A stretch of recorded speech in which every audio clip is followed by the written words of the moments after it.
प्रेम से बोलिए सदगुरु देव की जय। मेरे हृदय मंदिर के आराध्य सदगुरुदेव मुद मंगलमय संत समाज, उपस्थित धर्म प्रेमी बंधु, भक्तिमती माताएं, परम सौभाग्य की बेला है कि आज हम यहाँ सत्संग में उपस्थित हुए हैं और सभी को मेरी तरफ से साहिब बंदगी। ये मानव जीवन है जो बहुत कीमती है। आज हमें बहुत नज़दीक कल्याण की भूमि पे हम आए हैं, साधना के धाम पे हम आए हैं और यहाँ चूक नहीं करना है। यहाँ चूक कर दिए तो कहाँ जाएंगे। साहिब कहते आज बसेरा नीरे हो रमैया राम, काल बसेरा बड़ी दूर हो रमैया राम, जइयो बिराने देश हो रमैया राम, नैनन भरोगे दूर हो रमैया राम। आज बसेरा नीर है, नज़दीक है। किसके नज़दीक है? साधना के नज़दीक है, आत्म उद्धार के नज़दीक है। आज हम स्वतंत्र भूमि पे आए हैं।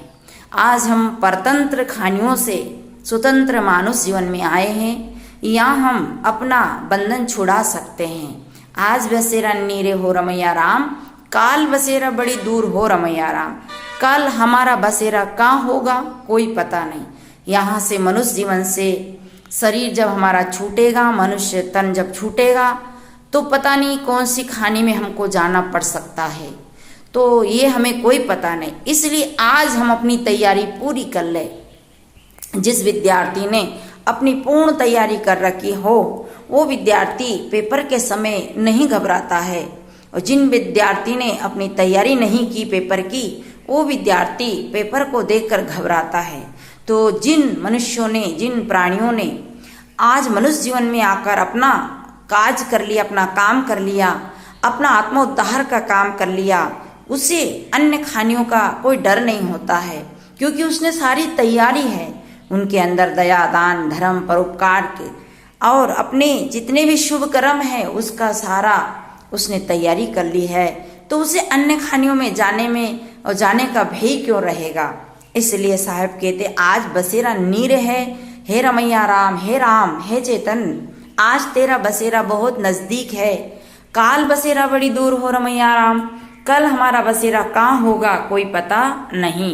इसी घर के बगल में किसी के घर हम जन्म ले लेंगे तो कोई हमें एक रोटी की पूछने वाला नहीं। कुत्ता योनि में चले गए तो घर घर में घूमेंगे, टुकड़ा टुकड़ा के लिए भटकेंगे। आज देख रहे हैं गायों की दुर्दशा, कुत्ते की दुर्दशा, बिल्ली की दुर्दशा, हन सभी प्राणी भटक रहे हैं, भूखे मर रहे हैं, तड़प रहे हैं, क्योंकि उनने मनुष्य जीवन में अपनी तैयारी नहीं किया। इसे आज हमारा कल्याण के नज़दीक समय है, इसे अभी तैयारी कर ले। मुझे एक उदाहरण याद आता है, एक दृष्टांत याद आता है। कहते हैं कि एक बार की बात है, एक राज्य में ऐसा नेम था, एक गांव में ऐसा नेम था कि एक आदमी को 10 साल के लिए राजा बनाया जाता था, और उसका 10 साल पूरा होता था, गांव वाले उसे गद्दी से उतार करके और पेले किनारे फेंक देते। उस गांव में, उस राज्य में बहुत बड़ी नदी थी। नदी के पेले किनारे बहुत भारी जंगल था। उस जंगल में उस आदमी को फेंक कर आ जाते थे। वहाँ बड़े खूंखार जानवर रहते थे और वो खूंखार जानवर उस व्यक्ति को खा जाता था। तो उस राज में जो 10 साल के लिए गद्दी पे बैठने के लिए लोग कोई तैयार नहीं होता। उन्हें पता था कि 10 साल राज करेंगे, उसके बाद हमें नदी के पेले किनारे फेंक देंगे और वहाँ जानवर खा जाएंगे, हमारी दुर्दशा होगी। इसे उस राजगद्दी पे कोई बैठने को तैयार नहीं होता था। पहले लोग नहीं समझ पाए, जब तक तो राजगद्दी पे बैठे। फिर लोगों को समझ आ गई कि भैया 10 साल के बाद उठा के नदी के पेले किनारे फेंक देंगे और वहाँ जानवर खा जाएंगे। तो गद्दी सुनी हो गई और वहाँ कोई राजगद्दी पे बैठने वाला नहीं था। एक भक्त जो था वो गुरुमुखी था। उनने अपने गुरुजी से पूछा, गुरुदेव हमारे गांव की गद्दी खाली है और यहाँ कोई बैठने वाले तैयार नहीं है, और ये गद्दी ऐसे ही पड़ी कि बेटा क्यों नहीं बैठते हैं।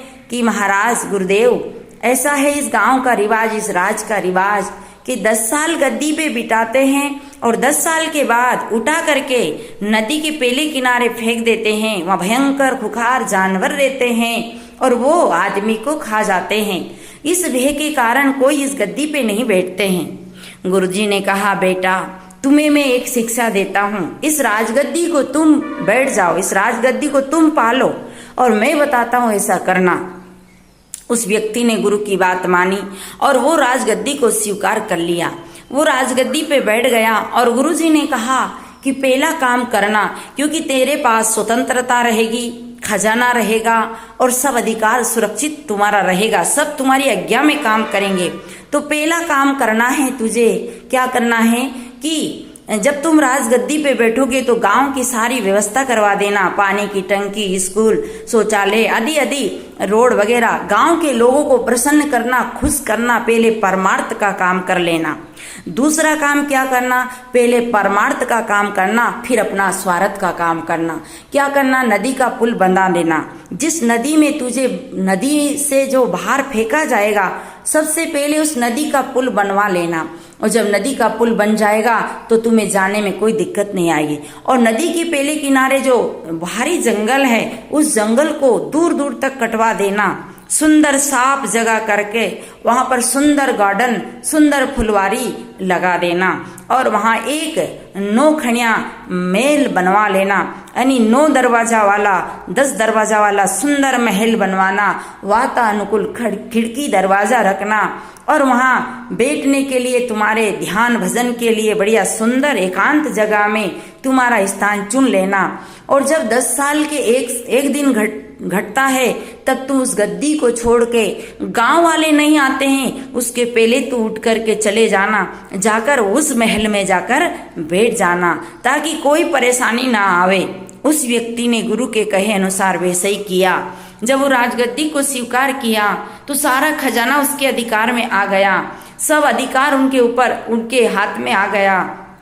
पहले उसने परमार्थ का काम किया, लोगों के जो आवश्यकता थी वो पूरी किया, और जो परमार्थ करता है उसका ऑटोमेटिक स्वार्थ पूरा हो जाता है। और जो पराया का हित करता है उसका हित स्वाभाविक हो जाता है। उसने पहले गांव का काम करवाया, समाज का काम करवाया, फिर अपना काम किया कि नदी का पुल बनवा लिया, जिसमें लोगों को आने जाने की तकलीफ खत्म हो गई। जंगल कटवा दिया, झाड़ कटवा दिए, सुंदर गार्डन, सुंदर फुलवारी लगवा लिए, सुंदर रोड, टंकी बनवा लिया और वहां अपना 10 खनिया महल, 10 दरवाजा वाला महल बनवा लिया और वहां अपने ध्यान भजन के लिए अपनी एकांत जगह चुन लिया। जब यहाँ 10वां साल पूरा होने लगा, उस 1 साल 1 दिन घट रहा था, उसी के पहले वो राजगद्दी को छोड़कर जाकर उस महल में बैठ गया तो उसे कोई तकलीफ नहीं हुई। जिसने यहाँ आकर के मनुष्य जीवन में अपना परोपकार और अपना पुरुषार्थ करके अपना कल्याण का काम कर लिया, उसे वहां जाने में कोई दिक्कत नहीं। साहेब कहते, आज बसेरा नीरे हो रमैया राम, काल बसेरा बड़ी दूर हो रमैया राम। तो सज्जनों, हमें अपनी तैयारी कर लेना है। आज हम कल्याण के नजदीक है। हे राम, हे चेतन, आज तू साधना के धाम और मोक्ष के दरवाजा पे आया है तो अपने उद्धार का काम सबसे पहले कर लेना है। ये काम में कभी चूक नहीं करना।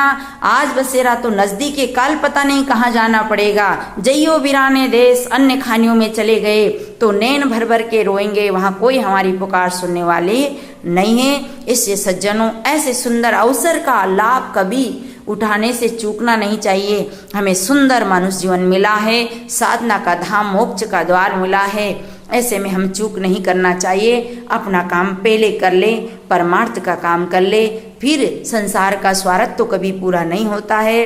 तो अब मैं इतना ही कह करके अपनी वाणी को विराम देती हूँ। आप सभी को बहुत बहुत धन्यवाद। आपने शांति से मेरी बात को सुना, इसी के लिए आपको बहुत बहुत धन्यवाद। साहे बंदगी, शाहे बंदगी।